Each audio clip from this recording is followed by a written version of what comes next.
Bismillahirrahmanirrahim. Innalhamdulillah nahmaduhu wa nasta'inuhu wa nastaghfiruh wa na'udzu billahi min shururi anfusina wa min sayyiati a'malina. Man yahdihillahu fala mudilla lahu wa man yudlil fala hadiya lahu wa ashhadu an la ilaha illallah wahdahu la sharika lahu wa ashhadu anna Muhammadan 'abduhu wa rasuluhu. Amma ba'd, fa inna asdaqal kalami kalamullah wa khairul hadi hadi Muhammadin sallallahu alaihi wasallam wa syarrul umuri muhdatsatuha wa kullu muhdatsatin bid'ah wa kullu bid'atin dhalalah wa kullu dhalalatin finnar. Terlebih dahulu saya ingin merakamkan ribuan terima kasih kepada pihak penganjur, pihak Mediu, Dr. Fadlan, ya, dan juga Dr. Azwira atas kesempatan yang diberikan kepada saya untuk sama-sama dengan para ikhwah pada petang yang berkat ini, insya-Allah, untuk kita membicarakan tentang satu perkara yang tak kurang pentingnya. Lebih-lebih lagi tanpa kita sedar, bulan Ramadan sudah berkunjung tiba, yang kita akan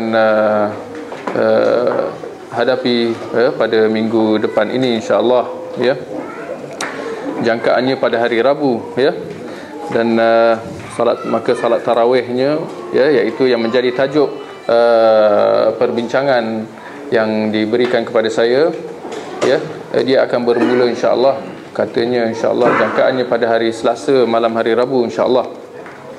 Jadi insya-Allah kita akan membincangkan tentang fiqh sunnah tarawih dan juga qiyam. Apakah perkara-perkara yang disyariatkan serta dianjurkan, ya, di dalam kita mengerjakan sembahyang tarawih dan juga qiyam. Terlebih dahulu saya ingin maklumkan kepada para ikhwah, ya, apabila diberikan tajuk yang disebutkan fiqh sunnah tarawih dan qiyam, ada kalanya apabila kita lihat tajuk tu, ataupun mungkin, ya, apabila kita biasa dengar tarawih dan juga qiyam, ya, di sini harus kita tahu bahawa adanya perselisihan, adanya perbezaan pendapat tentang adakah tarawih itu sama dengan qiyam ataupun dia adalah ibadah yang berbeza, ya. Adanya perbincangan di situ, insya-Allah, mungkin kita akan dapat bincangkan, ya, pada petang ini, insya-Allah. Jadi ada beberapa istilah yang diberikan tarawih, ya, walaupun istilah tarawih ini lebih khas tentang semayang malam pada bulan Ramadan, ya. Dalam masa yang sama, ya, ada istilah qiyam ataupun qiyamul lail, ya, salat malam, salat tahajud ataupun salat witir, ya. Ini semua kalau nak ikutkan, dia adalah istilah-istilah yang menurut pendapat yang kita melihat dia adalah yang rajih, ya, dia kembali kepada satu ibadah yang sama, ya, iaitu ibadah solat sunat di waktu malam, ya. Dia adalah istilah yang berbeza tetapi merujuk kepada ibadah yang sama, ya. Ini menurut pendapat yang kita lihat yang rajih dan kuat, ya, walaupun ada pendapat yang melihat bahawa dia adalah solat-solat yang berbeza. Muslimin muslimat yang dirahmati Allah, ya, di dalam kita menempuh bulan Ramadan, di antara perkara yang dituntut untuk kita kerjakan, untuk kita laksanakan adalah solat malam, ya, ataupun yang diistilahkan sebagai solat tarawih, ya. Hal ini seperti mana dalam sebuah hadis yang sahih yang diriwayatkan oleh Bukhari dan juga Muslim, di mana Rasulullah sallallahu alaihi wasallam bersabda, "Man qama Ramadan imanan wa ihtisaban, ghufira lahu ma taqaddama min dhanbihi."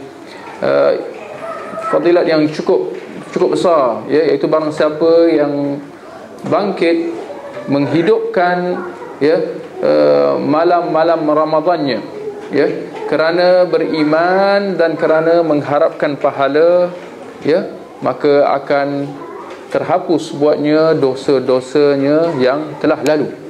Jadi pahala yang cukup besar, ya, yang cukup mulia, yang wajar untuk kita sedaya upaya kejar untuk kita mengecapinya, ya. Jadi jelas dalam hadis yang kita bacakan tu tuntutan untuk kita menghidupkan malam-malam, ya, di bulan Ramadan. Dengan apa? Dengan kita mengerjakan solat-solat sunat yang diistilahkan sebagai solat tarawih. Jadi solat malam, solat tarawih di bulan Ramadan, waktunya bila? Iaitu sesudah kita mengerjakan fardu Isya, sehinggalah ke waktu subuh. Jadi inilah waktu kita mengerjakan salat tarawih. Dan apabila kita melihat waktunya memang cukup panjang, sepanjang malam itu. Tapi dalam masa yang sama juga kita mengatakan bahawa afdalnya adalah di hujungnya, iaitu di sepertiga malam yang terakhir. Hal ini seperti mana dalam hadis yang sahih yang diriwayatkan oleh Imam Muslim, di mana Rasulullah sallallahu alaihi wasallam mengatakan bahawa wa man tami'a an yaquma akhirahu falyutir akhiral lail.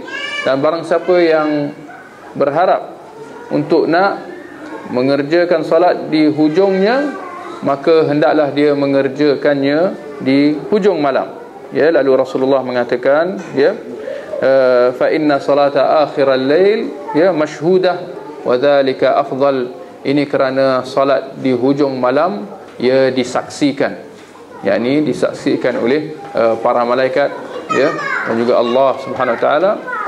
Lalu Rasulullah mengatakan wa dzalika afdal, dan itu adalah yang paling afdal, yang paling baik. Jadi itu jelas menjelaskan tentang kelebihan salat di hujung malam. Dalam masa yang sama, muslimin muslimat yang dirahmati Allah, di sini apabila kita sudah jelas tentang anjuran untuk kita mengerjakan solat tarawih di bulan Ramadan, adanya persoalan tentang yang mana yang lebih afdal, untuk kita kerjakan secara bersendirian atau adakah kita mengerjakannya secara berjemaah. Jadi di sini kita terus terang mengatakan bahawa afdalnya adalah untuk kita mengerjakannya secara berjemaah. Antara kalau kita nak bersendirian atau berjemaah, kita kata berjemaah lebih afdal. Harus kita lihat di dalam bulan Ramadan dia berbeza dengan bulan-bulan yang lain. Kerana kalau kita perhatikan, salat qiyamul lail memang dituntut, memang disyariatkan untuk kita kerjakan sepanjang tahun, bukan bulan Ramadan saja. Cuma dalam bulan Ramadan dia istilahnya adalah salat tarawih. Di luar bulan Ramadan istilahnya adalah qiyamul lail, salat tahajud dan seumpamanya. Di luar bulan Ramadan asalnya adalah kita mengerjakannya secara bersendirian. Walaupun kalau kita tanpa kita tanpa kita sengajakan, tanpa kita aturkan, tanpa sengaja, tanpa mengatur terlebih awal, kita salat secara berjemaah dibolehkan. Hal ini seperti mana yang sabit dalam beberapa peristiwa di mana Rasulullah sallallahu alaihi wasallam sedang solat malam secara bersendirian, lalu para sahabat antaranya seperti Ibnu Abbas menyertai baginda, berjemaah dengan baginda, dan Rasulullah tidak mengingkarinya. Maka di situ dibolehkan untuk berjemaah di qiyamul lail secara berjemaah di luar bulan Ramadan. Tetapi para ulama mengatakan tanpa dirancang lebih awal atau tanpa dilakukan secara berterusan. Ini yang harus kita lihat perbezaan antara solat malam di bulan Ramadan dan di luar bulan Ramadan. Maka kita katakan di bulan Ramadan ada sedikit perbezaan. Bezanya adalah dia memang di afdalnya untuk kita solat berjemaah. Ini kerana hal ini sabit daripada tiga sudut. Yang pertamanya adalah perakuan Rasulullah terhadap salat jemaah yang dikerjakan, itu yang pertama. Dan yang keduanya adalah tentang perbuatan Rasulullah sendiri. Yang pertama tadi iqrar, perakuan. Yang keduanya adalah perbuatan Rasulullah sendiri. Dan yang ketiganya adalah kata-kata Rasulullah, penjelasan Rasulullah tentang fadilat salat berjemaah. Jadi perakuan Rasulullah terhadap salat tarawih yang dikerjakan, hal ini sabit dalam sebuah hadis yang diriwayatkan oleh Al-Baihaqi, di mana seorang sahabat bernama Tha'labah bin Abi Malik Al-Qardi dia menceritakan tentang satu peristiwa di mana Rasulullah keluar bersama dengan beliau di bulan Ramadan. Lalu Rasulullah terlihat sekumpulan jemaah sedang solat tarawih secara berjemaah di dalam masjid. Rasulullah bertanya kepada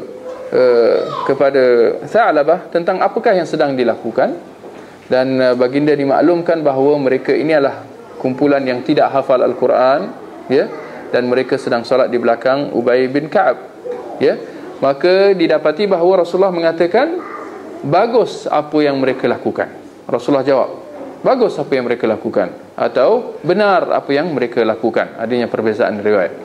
Maka di situ jelas perakuan Rasulullah terhadap apa yang dilihatnya, iaitu para sahabat salat tarawih secara berjemaah. Adapun tentang itu dari segi perakuan, adapun dari segi perbuatan Rasulullah sendiri, salat tarawih berjemaah, hal ini juga sabit. Ini kerana ada yang melihat bahawa seperti di luar bulan Ramadan, pada bulan Ramadan juga tidak disyariatkan supaya berjemaah. Ada juga pendapat kata macam tu. Jadi kita nak menjelaskan bahawa tidak, hakikatnya dalam bulan Ramadan adanya perbezaan. Kita memang dianjurkan untuk solat berjemaah.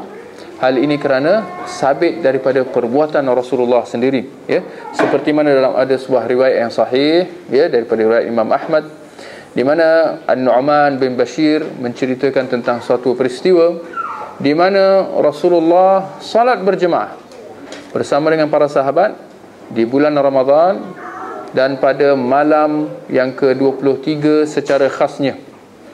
Jadi Nu'man mengatakan baginda salat sehingga sepertiga malam yang pertama.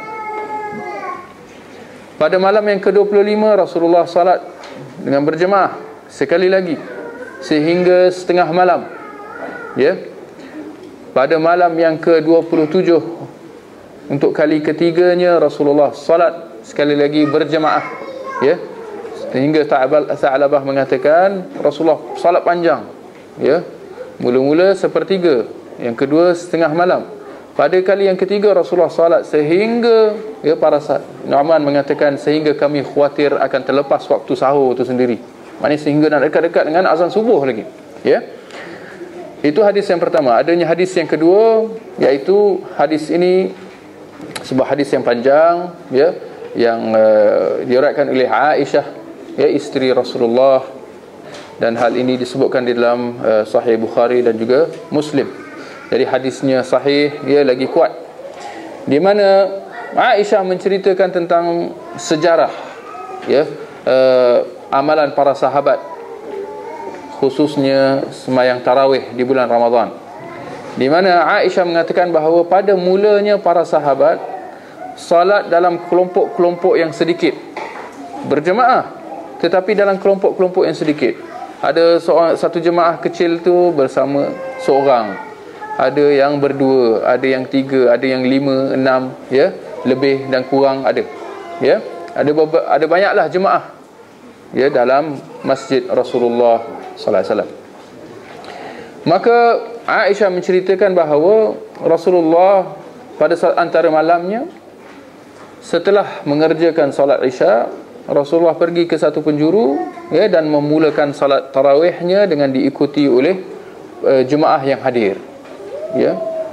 Maka mereka salat berjemaah pada malam itu. Keesokan malamnya, keesokan harinya para sahabat yang tak hadir atau yang hadir menceritakan kepada yang tak hadir. Ini membuatkan pada malam yang kedua, malam seterusnya, Rasulullah sekali lagi salat berjemaah dan jemaah di belakang bertambah pada malam yang kedua itu. Hal ini berterusan pada malam yang ketiga. Rasulullah sekali lagi untuk kali ketiganya salat secara berjemaah dengan diikuti oleh jemaah di belakang yang terus bertambah. Pada malam yang keempat, Aisyah mengatakan bahawa jemaah para sahabat mendengar tentang apa yang Rasulullah kerjakan pada malam sebelum tu. Mereka datang untuk sama-sama bersalat secara berjamaah, salat tarawih secara berjamaah.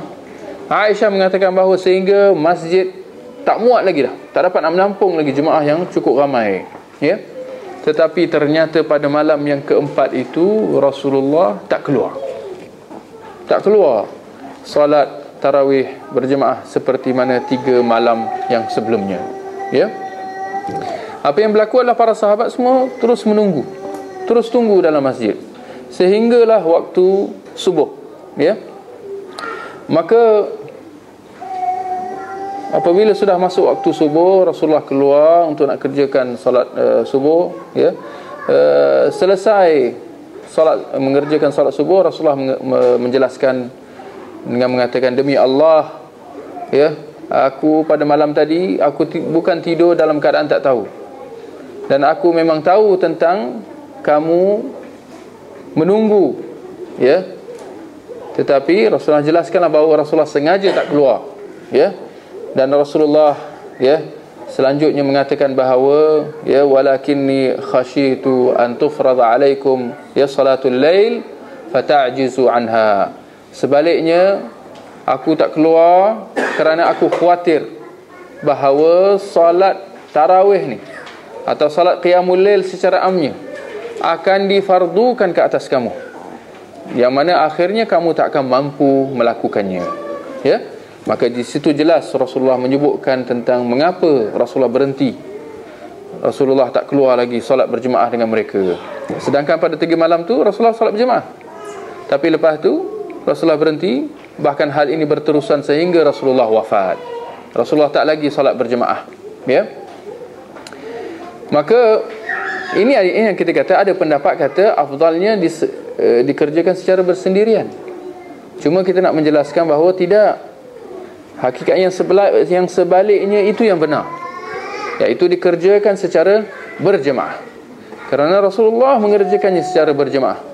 Cuma Rasulullah berhenti daripada mengerjakannya secara berjemaah, ya, setelah 3 malam itu kerana sebab yang lain, bukan sebab dia tak afdal, tapi sebab yang lain, iaitu mudarat yang jelas lebih besar, ya, iaitu dikhawatiri akan menjadi wajib.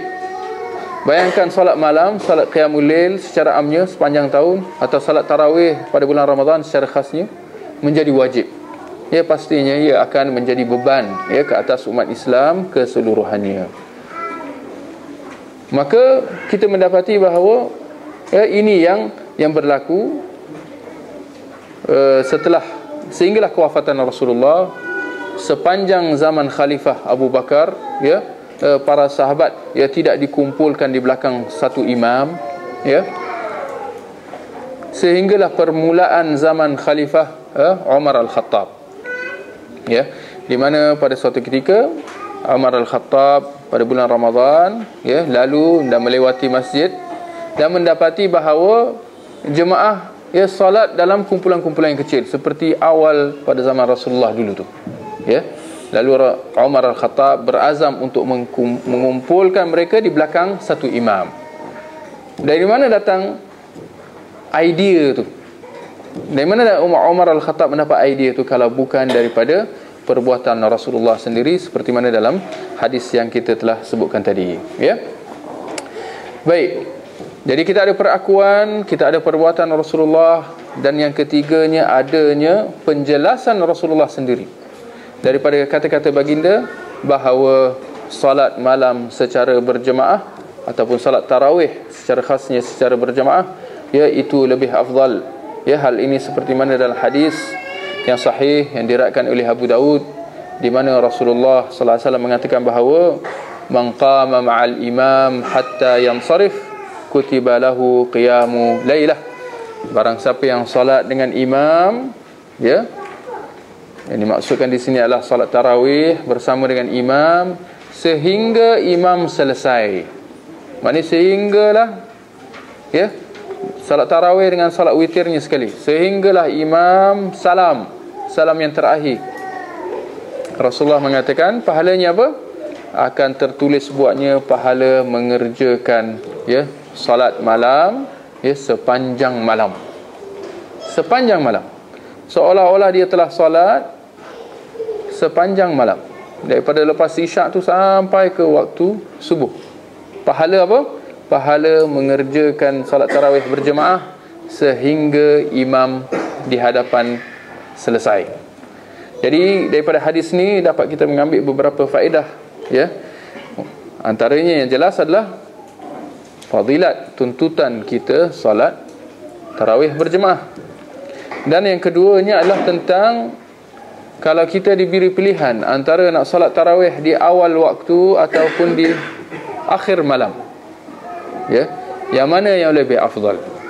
Kalau tadi awal-awal tadi kita dah sebut bahawa memang tidak dinafikan bahawa hujung malam itu lebih afdal kalau nak dibandingkan dengan awal malam atau tengah malam. Hujung malam tu, sepertiga malam yang terakhir, itu lebih afdal secara prinsipnya. Tetapi kalau kita diberi pilihan antara salat tarawih di awal malam dengan berjemaah atau kita salat tarawih di hujung malam secara bersendirian, maka di sini kita kata yang pertama lebih afdal, iaitu kita berjemaah di awal malam itu lebih afdal, ya, kalau nak dibandingkan dengan kita salat bersendirian di hujung malam, ya. Kenapa? Kerana jelas, iaitu daripada penjelasan Rasulullah, barang siapa yang salat dengan imam sehingga dia selesai, akan tertulis buatnya pahala dia mengerjakan salat malam sepanjang malam. Sepanjang malam maknanya termasuklah hujung malam, bahkan lebih daripada itu, seolah-olah dia salat sepanjang malam, daripada awal waktu malam, setengahnya sehinggalah ke hujungnya. Itu jelas lebih pahala yang cukup lumayan, pahala yang cukup besar, ya. Baik, jadi itulah perbincangan tentang tuntutan salat tarawih, tuntutan salat tarawih secara berjemaah. Dan ada juga satu perkara yang perlu juga kita jelas, iaitu berapakah jumlah bilangan, ya, salat tarawih ni. Bahkan kita kata, kita bagi jelaskan secara menyeluruh lah, berapakah solat malam secara amnya, termasuk di luar bulan Ramadan. Kalau orang tu nak buat qiyamul lail atau tahajud, panggillah apa? Ini yang kita kata tadi, adanya perbezaan istilah, tetapi hakikatnya dia membawa kepada ibadah yang sama sebenarnya. Berapa solat, berapa rakaat solat tarawih ataupun witir, berapa bilangan rakaatnya, ya, keseluruhannya berapa? Tidak dinafikan adanya perbezaan pendapat, ya. Mungkin yang kita biasa dengar adalah antara 11 dengan 23, ya. Tapi hakikatnya ada pendapat yang kata 41, ya, ada yang kata 36, ada yang kata 34, ada yang kata 28, ada yang kata 24, bahkan ada yang kata 16. Mungkin tak pernah kita dengar, tapi tak berarti kalau kita tak pernah dengar, benda tu tak wujud, ya. Banyak negara, ini contoh, banyak nama-nama negara yang kita tak pernah dengar. Adakah bermakna negara tu tak wujud? Ya. Baru-baru ni ada lawatan rasmi daripada seorang ketua kerajaan. Ketua kerajaan negara dia, nama dia Swaziland. Kita biasa dengar Switzerland. Ini maknanya ini masalah asyik kena propaganda dengan barat je ni. Negara Switzerland pernah dengar lah, negara di Eropah. Ada satu negara di Afrika nama dia Swaziland. Ketua kerajaan ni pun datang orang Afrika, pakai dengan pakaian tradisional dia lagi, nampak ketiak lagi. Ini ingat Swaziland orang putih, ni itu Switzerland, ini Swaziland. Ada banyak nama-nama negara yang kita tak pernah dengar lagi, ya. Tak bererti dia tak wujud. Maka termasuklah yang dalam pendapat tentang bilangan salat tarawih ni adanya perbezaan pendapat. Bahkan kita boleh tambah lagi, kalau itu di kalangan Ahlus Sunnah. Di kalangan Ahlus Sunnah yang kata ada 41, ya, 36, ya, dan seterusnya. Tapi kalau kita tanya dengan orang-orang sufi, mereka jauh lebih hebat. Solat malam berapa banyak? 50 rakaat, 100 rakaat. Nak hebat lagi, nak sampai taraf wali 1000 rakaat. Macam mana tu? Ya. Jadi ini yang kita perlu jelas. Ini yang perlu kita jelaskan tentang berapa sebenarnya bilangan rakaat yang kita dituntut untuk kita mengerjakannya. Atau apakah bilangan yang paling afdal lah? Adakah kembali kepada logik? Lagi banyak, lagi bagus. Itu logik kan? Ini kalau 1000 tu, itu dah cukup hebat lah tu. Mungkin waktu nak dikerjakan pun memang daripada lepas isyak sampailah ke waktu subuh, baru dapat 1000 tu. Adakah benar begitu ataupun bagaimana? Ya, kita kata fa in tanaza'tum fi syai' farudduhu ila Allah war Rasul. Sekiranya kita berselisih dalam sesuatu, apa caranya? Kembali kepada akal ataupun kembali kepada wahyu? Kita kata kembalilah kepada wahyu Al-Quran dan juga sunnah. Dan alhamdulillah kalau kita kembali kepada hadis, ya, ada hadis yang cukup jelas. Bahkan hadisnya sahih, diriwayatkan oleh Bukhari dan Muslim daripada riwayat Aisyah, di mana Aisyah ditanya tentang solat Rasulullah di bulan Ramadan. Aisyah 1400 tahun yang lepas telah pun ditanya soalan ini. Berapakah bilangan rakaat yang dikerjakan oleh Rasulullah di bulan Ramadan secara khasnya? Apa jawab Rasulullah? Apa jawab Aisyah? Maka Aisyah sebagai isteri Rasulullah, dan Aisyah ni dia ada signifikan dia berbanding dengan sahabat-sahabat yang lain, Abu Hurairah ke, Anas bin Malik ke. Aisyah ni signifikan dia adalah isteri Rasulullah, tinggal bersama Rasulullah di dalam satu rumah. Dengan erti kata dia tahu apa yang Rasulullah buat di dalam rumah secara khasnya, yang mana sahabat-sahabat yang lain tak tahu. Ada yang nak mengintip Rasulullah buat apa. Itu bukan akhlak sahabat, untuk mengintip orang, ya, apatah lagi Rasulullah. Jadi Aisyah menceritakan bahawa makana yazidu Rasulullah sallallahu alaihi wasallam fi Ramadan wala fi ghairihi ala 11 rakaah. Sungguhnya Rasulullah tidak pernah salat di bulan Ramadan atau di luar bulan Ramadan. Aisyah menjelaskan lebih lagi. Dia ditanya tentang bulan Ramadan, Aisyah menekankan Rasulullah sama ada di bulan Ramadan atau di luar bulan Ramadan tidak pernah salat lebih daripada 11 rakaat. Ya, Rasulullah tak pernah salat lebih daripada 11 rakaat. Semasa di Mekah saja ke? Hanya ketika di Madinah saja ke?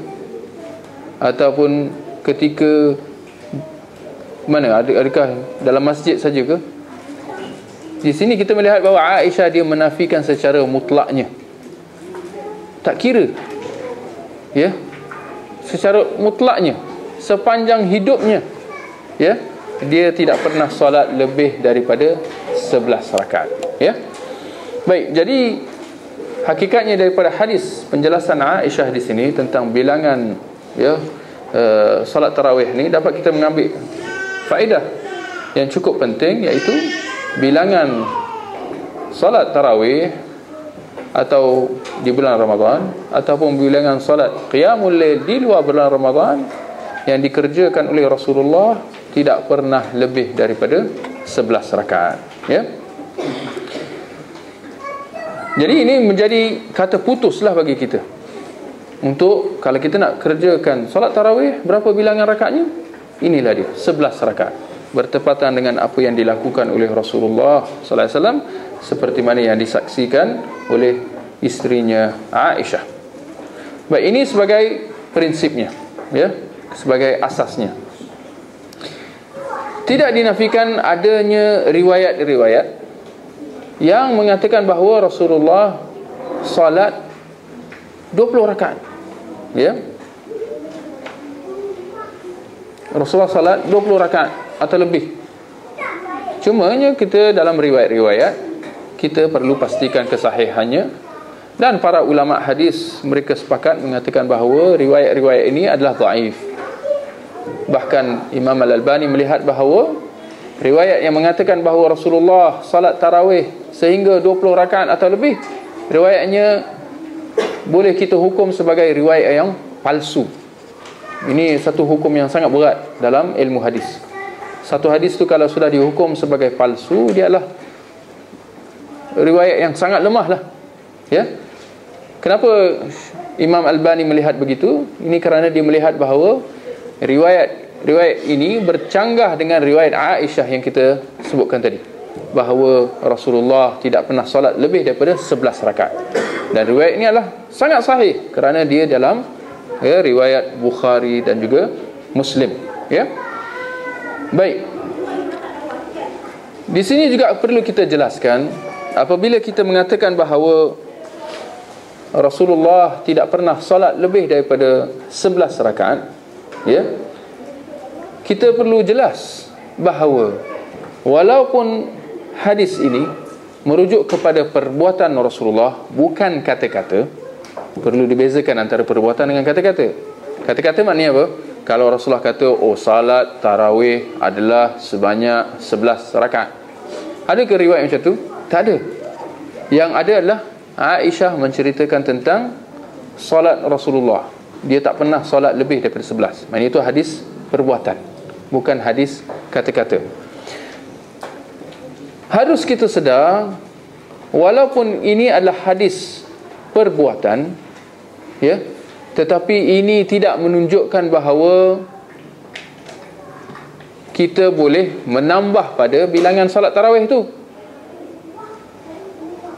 atas alasan bahawa itu adalah hadis kata-kata saja, bukan Rasulullah menetapkannya secara spesifik. Kita kata, kalau begitu, begitu juga halnya dengan mana-mana solat sunat. Solat sunat rawatib misalnya, ya, solat sunat istisqa. Solat sunat rawatib adanya 2 rakaat sebelum, ada 2 rakaat selepas, kan? Sebelum subuh 2 rakaat.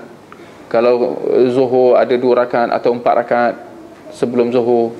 Selepas zuhur ada 2 rakaat ataupun 4 rakaat, kan? Asarnya pun, ya, adanya 2 rakaat sebelum dan adanya 2 rakaat selepas, mengikut pendapat yang rajih. Selepas asar ada 2 rakaat. Untuk solat maghrib adanya 2 rakaat selepas, ya.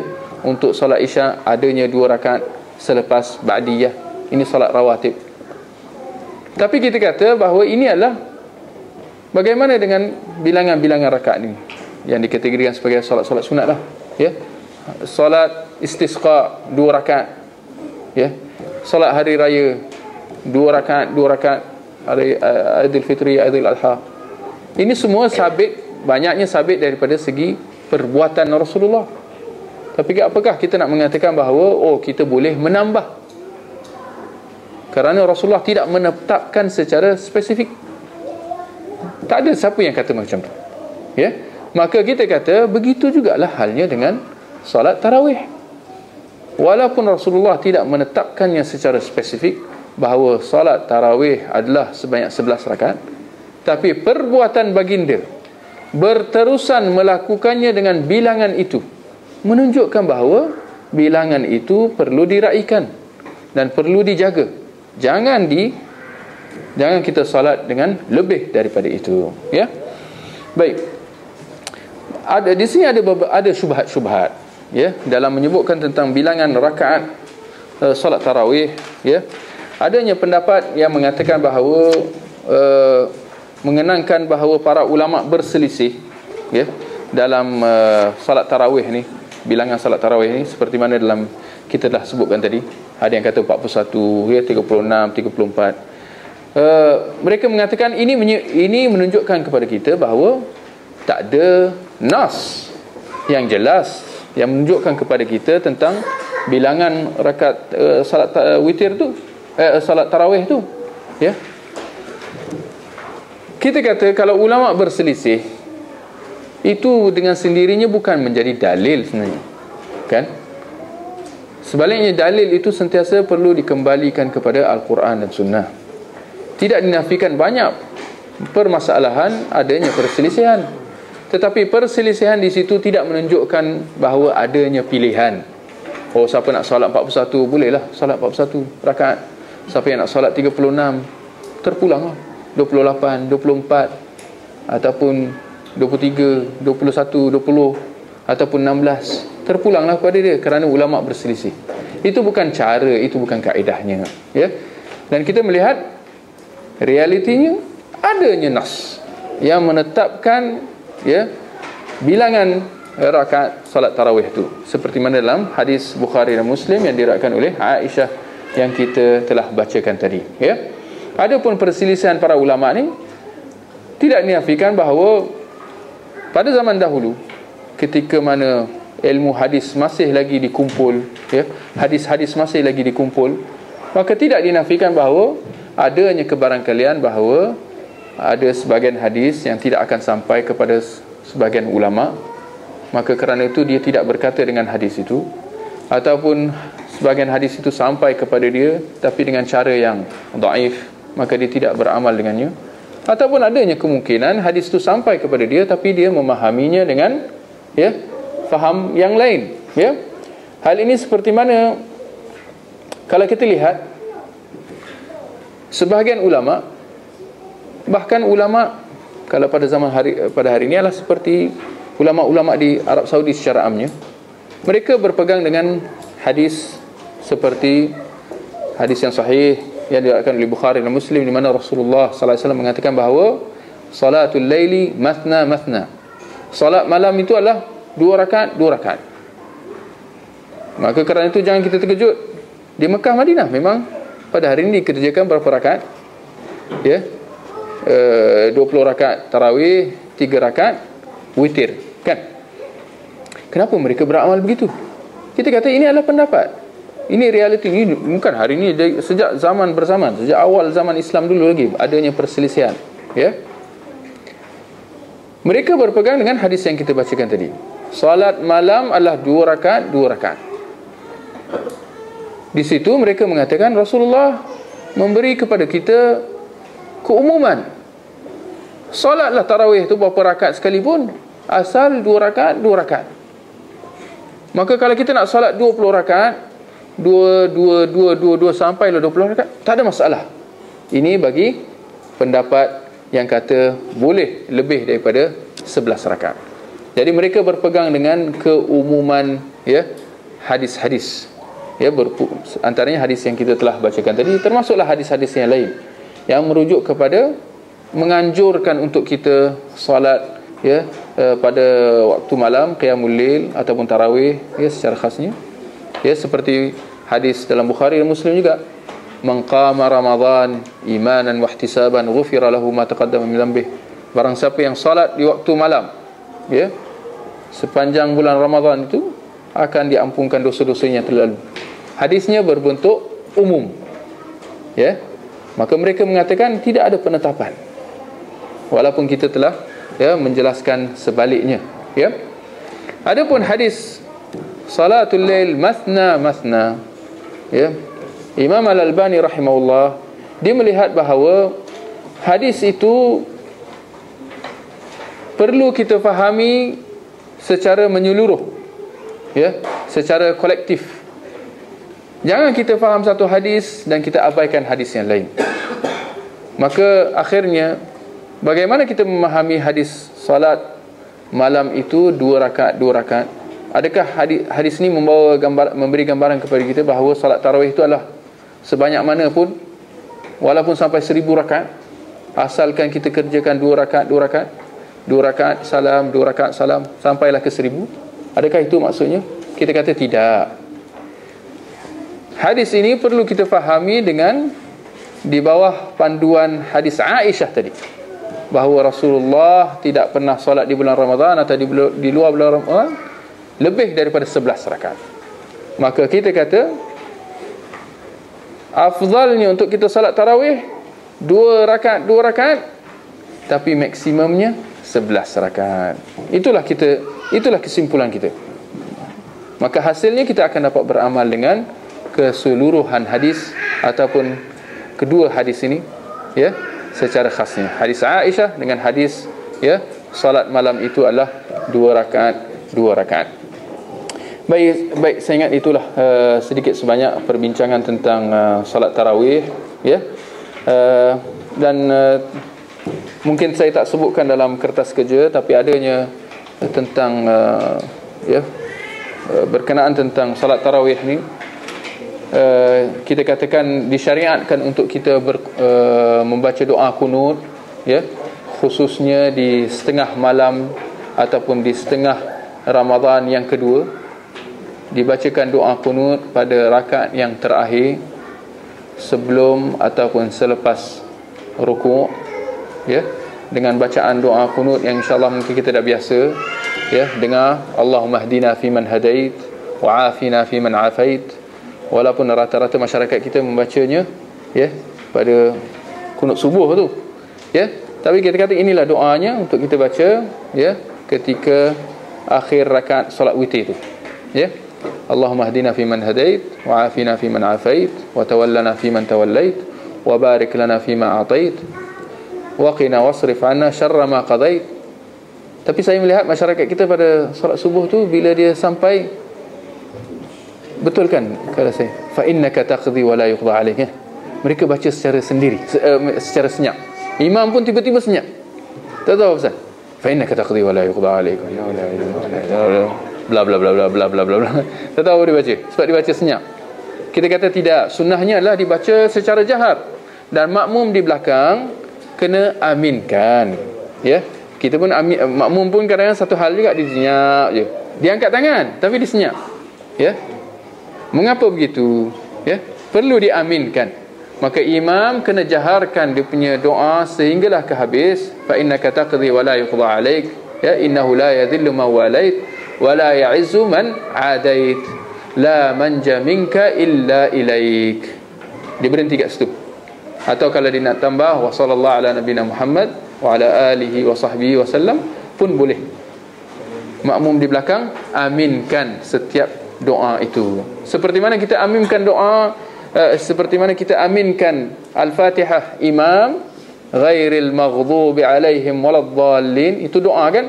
Kita pun kata amin, kan? Maka begitu jugalah kita mengaminkan doa, ya, ketika doa qunut, ya, yang dibacakan oleh imam. Satu lagi saya ingat poin yang terakhir, masa pun dah cukup.